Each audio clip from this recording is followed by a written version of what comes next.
Bom dia, amados. Desejo saudá-los com a graça, a misericórdia e a paz do nosso Senhor Jesus Cristo. Amém? Mais uma manhã que vamos meditar nos provérbios da palavra de Deus. E hoje nós vamos falar dos versos 11 ao verso 15 de Provérbios 22. E essa porção de provérbios ensina a valorizar a integridade, fugir da preguiça e da imoralidade e a necessidade de instrução moral. Mas antes vamos orar. Obrigado, Jesus, por mais essa manhã. Obrigado pela tua palavra que se faz presente em nossas vidas. Que ela possa mudar aquilo que é necessário em nossos corações. É o que oramos em teu nome, hoje e para todos sempre. Amém. Então, vamos começar falando do verso 11, que indica que um coração limpo gera palavras agradáveis e sinceras, valorizadas até pelas autoridades.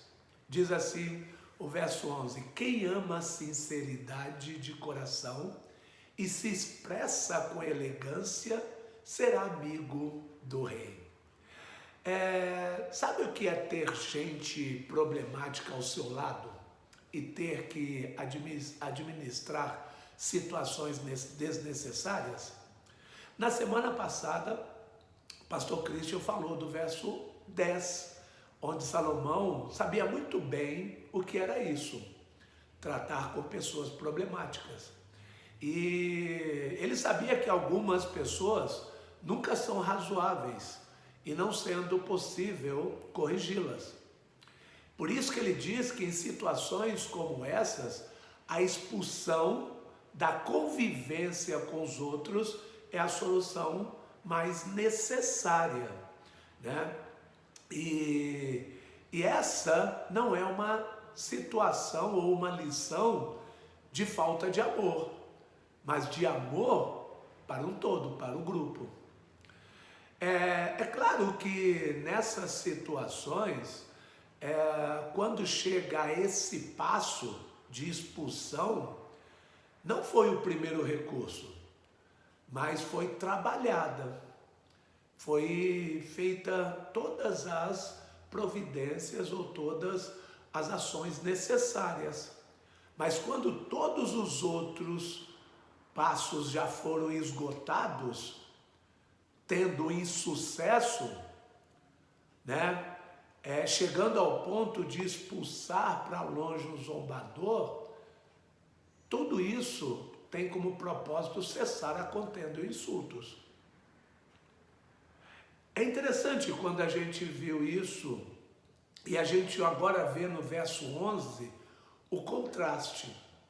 O contraste aqui no verso 11, no qual Salomão, em vez de falar de pessoas das quais é melhor se afastar, ele se refere a quem ama a sinceridade de coração. Esta pessoa, ela não causa intrigas ou insultos, mas se expressa com elegância. Ela demonstra ter tato em suas palavras e atitudes, preocupando-se com os resultados do que faz ou diz. Esse é o oposto do zombador da semana passada, o qual, além do seu cinismo, abriga intenções perversas em seu íntimo. Por isso, em vez de o escritor Salomão expulsá-lo de sua presença, o rei, ele diz que um homem assim será amigo dele, será amigo da autoridade. São pessoas cuja presença melhora o grupo e qualquer ambiente onde estejam. Tendo isso em mente, avalie você. Se você é alguém que melhora a vida das pessoas ao seu redor, quando está perto delas, ou se você tem de ser expulso de sua presença para que elas possam caminhar em paz. Aproveite esse momento para analisar também a qualidade das pessoas das quais você tem se cercado. Companhia é coisa muito séria. E o nosso proceder é muito importante, pois vai fazer com que as pessoas se aproximem de nós ou se afastem de nós. Avalie esse momento. O verso 12 diz que Deus protege a verdadeira sabedoria e confunde os planos dos infiéis. Diz assim: os olhos do Senhor protegem o conhecimento, mas ele frustra as palavras dos infiéis. Salomão sabia do amor que o Senhor tem pelo conhecimento, pelo que diz que os olhos do Senhor protegem o conhecimento. O assunto de Salomão é o cuidado que Deus tem pela verdade, em especial a verdade que ele revelou aos homens por meio dos seus servos, que ficou registrado nas Escrituras.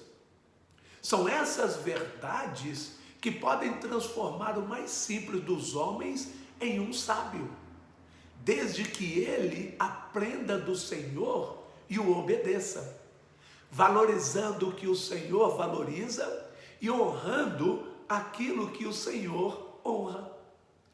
Se Deus preza e preserva a verdade, ele também frustra as palavras dos infiéis, a mentira dos infiéis, aqueles discursos que se opõem àquilo que Deus revelou tanto por sua palavra como pela obra da criação. Isso significa que, além de reprovar tais enganos, o Senhor também toma providências práticas contra eles, seja expondo em nosso tempo a insensatez dos perdidos, como reservando um tempo futuro em que toda mentira seja punida e toda verdade prevaleça.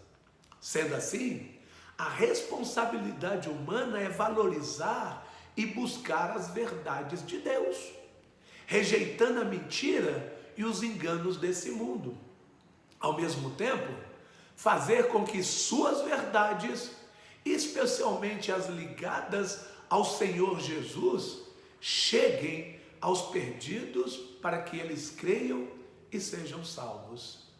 Boas notícias: pregar o Evangelho, falar as verdades do Senhor. Se Deus preservou tais verdades ao longo dos séculos, temos o dever de aproveitar cada um dos seus ensinos para que mude nossa vida e das pessoas ao nosso redor. É por isso que ao meditar, ao ouvir, ao estudar a palavra de Deus, o alvo é que ela transforme os nossos corações. Deixe a palavra de Deus transformar o seu coração, assim para que você possa ajudar as pessoas, os perdidos, a deixarem que as verdades do Senhor também transformem os vossos corações. O verso 13 nos diz, ou melhor, nos mostra a tendência que nós temos de criar desculpas exageradas para evitar o trabalho e as responsabilidades. Tem um nome para isso, não tem? Você vai saber mais à frente. Olha o que o versículo diz, verso 13: o preguiçoso diz: há um leão lá fora, serei morto na rua.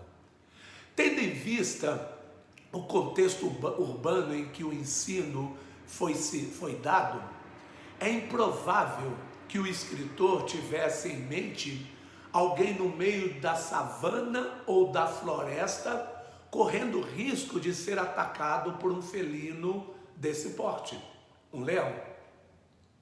Como o texto é breve, há pelo menos duas possibilidades de interpretar tais afirmações.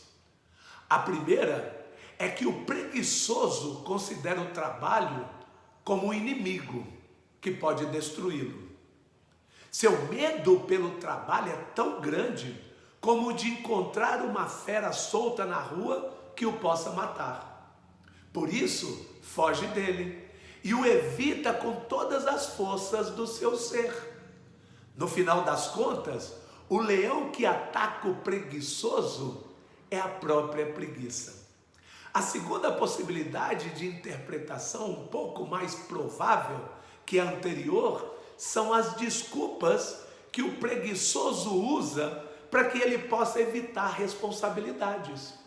Assim, por medo de ter de se esforçar e cumprir seu papel na família, na sociedade ou na igreja, o preguiçoso inventa desculpas para nunca se envolver, mesmo quando suas justificativas não passam de desculpinhas fajutas. Ainda assim, ele insistentemente se agarra a elas até que manchem sua honra, inutilizem seu valor no meio de uma comunidade e afetem fundamentalmente sua identidade. Por isso, sempre que pensar em dar uma desculpinha para evitar seus deveres, lembre-se de que as consequências são maiores que o simples cansaço de um trabalho honrado e relevante. Pega essa ideia. O verso 14 nos diz, ou melhor, nos adverte que ceder à sedução leva à destruição, sendo um juízo de Deus sobre os que o rejeitam. Diz assim o verso 14, a conversa da mulher imoral é uma cova profunda, nela cairá quem estiver sobre a ira do Senhor. O provérbio fala das artimanhas por trás das insinuações femininas e da fraqueza masculina em resistir a tais armadilhas. Com isso, não se quer dizer que todos os homens são vítimas de mulheres sem moral. Ainda assim, Salomão avisa sobre o perigo vindo do lado oposto, ao falar que a conversa da mulher imoral é uma cova profunda. E não são apenas os homens depravados que estão na mira de tais mulheres, nem são apenas eles que podem se tornar suas vítimas. É certo que o rei de Israel sabia do poder da sedução que as mulheres exercem sobre os homens e quanto é difícil resistir a tais encantos. Contudo, boa parte dessas situações, apesar do charme e da atração, contém armadilhas por trás de portas que se abrem tentadoramente. E tais armadilhas vêm munidas de consequências terríveis. Depois de dizer tais coisas, esperaríamos ler na segunda parte que aquele que cai nessa cova se tornará presa da mulher infiel, não é verdade? Ou qualquer coisa desse tipo, o que de fato é verdade. E Salomão sabia muito bem. Porém, ele dá um passo além e diz que nela cairá quem estiver sob a ira do Senhor. É um modo de dizer que esse é o contexto de vida própria dos ímpios e não dos servos de Deus, os quais ele ama por causa de Jesus Cristo, os servos de Deus, né? Por isso, nenhum cristão pode olhar para a imundície desse mundo e dizer que isso tudo é normal hoje em dia, inclusive para ele mesmo. Assim, não podemos nos portar como simples garotos, meninos espirituais que não conhecem o Senhor e achar que toda essa imundícia do mundo é normal. Nada a ver, tem tudo a ver com o pecado. Devemos sim resistir aos mistérios do pecado e dizer não. Devemos agir como adultos na fé, segundo o ensino de Paulo, que diz: irmãos, deixem de pensar como crianças com respeito ao mal. Sejam crianças tenham as simplicidades de uma criança para não conhecer o desejo ou desejar o mal. Quanto ao modo de pensar, sejam adultos. Deixem de pensar como crianças com respeito ao mal, mas sejam adultos no seu modo de pensar. Cresçam, sejam grandes, sejam maduros na forma de ver esse mundo. Não sejam crianças que acabam sendo iludidos facilmente. Essa é a dica que o Senhor nos dá e que nós precisamos avaliar e pensar e tomar cuidado com as armadilhas desse mundo. Encerrando o verso 15, Provérbios diz, ele está enfatizando que a correção é necessária para guiar o coração, naturalmente propenso ao erro, que é chamado de insensatez. Para o caminho, ele mostra a correção para o caminho correto, preferencialmente o quanto cedo. E ele diz lá no verso 15, a insensatez está ligada ao coração da criança, mas a vara da disciplina a livrará dela. Longe de isentar a criança de erros, Salomão declara que a insensatez está ligada ao coração da criança. É claro que muita gente, ao ouvir assim, levanta-se furioso, protestando, sem se lembrar de que elas mesmas se dedicam a ensinar as crianças e cuidar para que estas não façam nada tolo que as prejudique ou ponha em risco sua segurança. Além do mais, qualquer um, mesmo o mais desatento dos homens, é capaz de perceber a rebeldia dos pequeninos na forma de birras completamente desnecessárias. A verdade é que, por causa da inexperiência, mas muito mais por causa do pecado, elas agem como tolas em muitos aspectos. O que fazer então?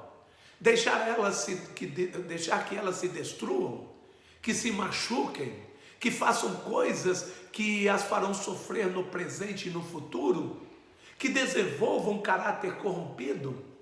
Somente alguém mais tolo do que elas acharia que esses seriam caminhos positivos e construtivos. Salomão, em sua sabedoria, não achava isso. Na verdade, ele fala que a vara da disciplina a livrará dela, querendo dizer com isso que a correção é o único remédio para eliminar a insensatez que trará tantos problemas aos pequeninos. Ele não está defendendo nada parecido com ações violentas e espancamentos, mas uma correção planejada e controlada. Por isso, ele sugere a vara, a qual causa alguma dor sem causar ferimentos, que tem a capacidade de corrigir o menino enquanto é tempo e produzir com o tempo uma pessoa sábia, educada e tratável. A falta de disciplina, a falta de correção, a falta de limite é o que está fazendo com que esses jovens, com que essa nova geração se tornem completamente desorientadas, perdidas. E a questão então, para nós, amados, pensarmos, é se você é mais tolo que seu filho, a ponto de deixá-lo fazer tudo o que ele quiser, sem qualquer supervisão ou correção da sua parte. Será que é assim? O sábio, o servo do Senhor, não permite isso, mas educa os seus filhos na correção e na disciplina do Senhor. Que assim seja na sua vida, para a honra e glória do Senhor. Vamos orar. Obrigado, Jesus, por mais essa manhã que ouvimos da Tua palavra, que ela possa transformar os nossos corações, para que a gente possa viver dentro da Sua verdade, crescendo a cada dia. que não deixemos de cumprir com as nossas responsabilidades por conta da preguiça, mas que sejamos ativos e responsáveis nas obrigações que nós temos aqui diante desse mundo e dos nossos familiares. Ó maravilhoso Deus, que nós possamos educar nossas crianças nos seus caminhos, para que eles se tornem homens maduros e dedicados ao Senhor. Cuide da sua igreja, cuida das nossas famílias. É o que oramos no nome do Senhor Jesus hoje e para todo sempre. Amém.